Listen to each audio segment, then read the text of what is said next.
Hey everyone, welcome back to the Plant-Based Theory. Today we're going to talk about different diet labels and why at the end of the day they don't really mean a thing.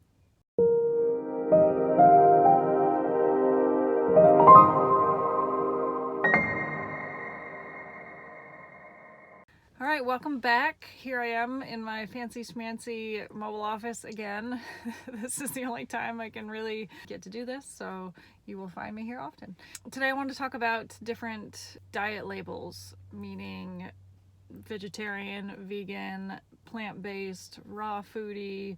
I'm not going to get into diets like paleo or keto or Atkins or Mediterranean or those types of things. I'm just going to get into some of the main categories that people like to use for their diet preferences. And then I'll explain kind of why none of them really make a difference, and all you should be focusing on is your health at the end of the day. If you're healthy and you have no ailments, you're doing the right thing. Who gives a shit about labels? So the first one, vegetarianism, or if someone says I'm a vegetarian, all that means is they don't eat meat. Usually, not all the time, usually it's for the animals, meaning they don't want to eat animals, but they will still consume things like eggs or dairy. This doesn't make much sense to me, to be honest, because if you are doing vegetarianism for the animals, consuming dairy is still, how should I put this? Really shitty treatment for the animals. If you haven't read my book or watched any of my other videos, dairy in a nutshell, or the dairy industry, is basically forcefully impregnating cows, keeping them pregnant over and over and over again so that we can take their milk, which is intended for their offspring. We take their offspring away from them. So I don't know, imagine being forced to have a baby over and over and over again, and then having your baby taken away from you and just being used for your milk.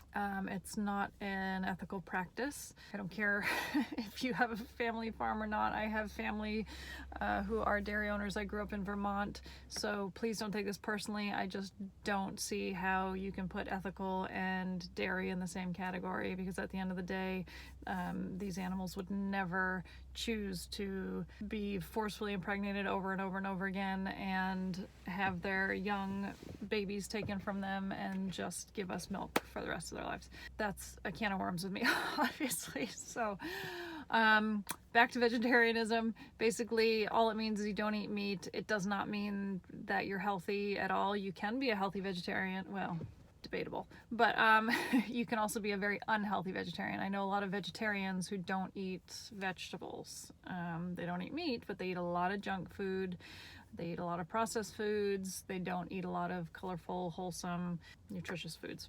Now there's a little side category of vegetarianism, which someone consider themselves a pescatarian, which means they don't eat meat, but they do eat fish. Generally just a dietary preference. They like fish and decide to include it in their diet. So to take it a step further, then we have veganism, or if someone says they're a vegan, they don't eat any animal products whatsoever. Typically, someone is a vegan, again, for the animals, so it's more of an ethical stance. It's a lifestyle choice. They don't wear leather, they don't have leather couches, they don't use products that were tested on animals. They are very concerned with how animals are treated, and they don't want to use anything that has come from the misuse of an animal. Honestly, I find that very honorable to have that much compassion that you don't want to harm other living things. I think that's great. Okay, so one of the biggest questions I get is what's the difference between a plant-based diet and a vegan diet? If you're just talking about the vegan diet and not the lifestyle, there isn't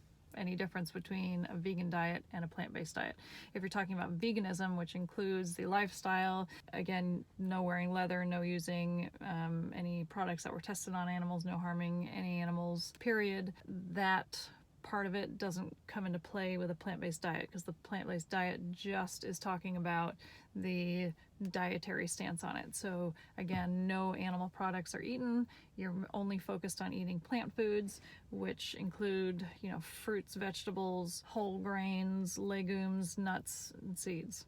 But we can take this one step further, okay? Because one can eat a plant-based diet or a vegan diet and still be very unhealthy, because while it eliminates animal foods, it does not eliminate processed foods. So a lot of vegans, a lot of plant-based dieters will still eat foods that are full of sugar and salt and additives and highly processed and harmful to the body. If you add two simple words in front of plant-based, which are whole food plant-based, that takes the processed foods out of it. So if you hear someone say that they follow a whole food plant-based diet, it means that they eat whole foods that have not been processed, that come from plants, which eliminates all or most of the processed junk food. I consider myself mainly whole food plant-based because I try to eliminate all the junk food and eat mainly plants. But you can still take this one step further.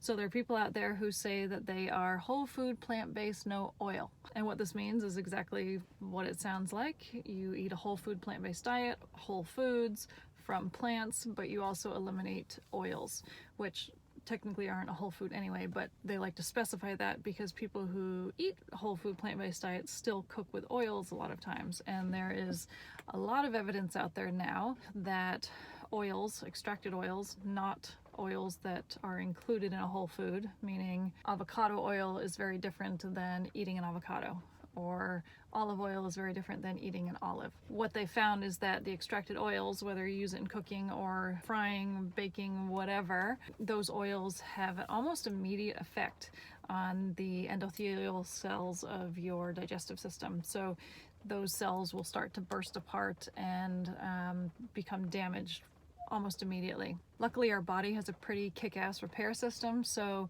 we are able to repair those cells. But if you are constantly consuming oils or have a diet that's full of fried foods, you won't be able to keep up with the repair and your digestive system will get damaged. You may suffer from digestive issues or colitis or IBS, or just not be able to absorb the nutrients in the way that you are intended to. As a side note, there's also something called a raw food diet, which can be combined with some of the other terms I use, like a vegan raw food diet or a vegetarian raw food diet, where people eat mainly raw foods with the belief that they're not damaging the enzymes by cooking them too much. The enzymes are there to help with digestion, and also when cooking foods you can damage some nutrients sometimes. So some people add raw food to the front of whatever label they're choosing, and it just means that they don't cook their foods past a certain temperature, which is usually around 112, 116 Fahrenheit, thus preserving nutrients and enzymes and allowing them to digest those foods easily. However, there are some foods that will be digested more easily if they are cooked, so I don't recommend a 100% raw food diet. I do recommend eating raw foods and cooked foods in combination so you can get the best of both worlds. So what's the point of all this? The point is to explain that you can slap a label on yourself like vegetarian or pescatarian or vegan or plant-based, and it does not mean that you're healthy. I hope that you have a desire to be healthy, and if you do have a desire to be healthy, eating the most nutritious foods possible would be your ultimate goal.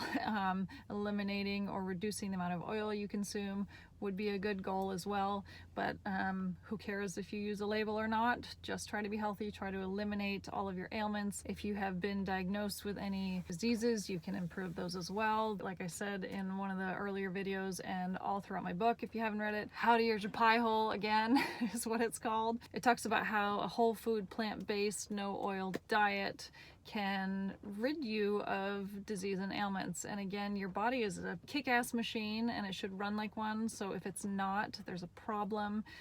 You need to heal yourself, and in order to heal yourself, you need the most powerful, antioxidant rich, nutritious, health promoting foods possible, and those are plant foods. The only nutrient that you cannot get from plant foods is vitamin B12.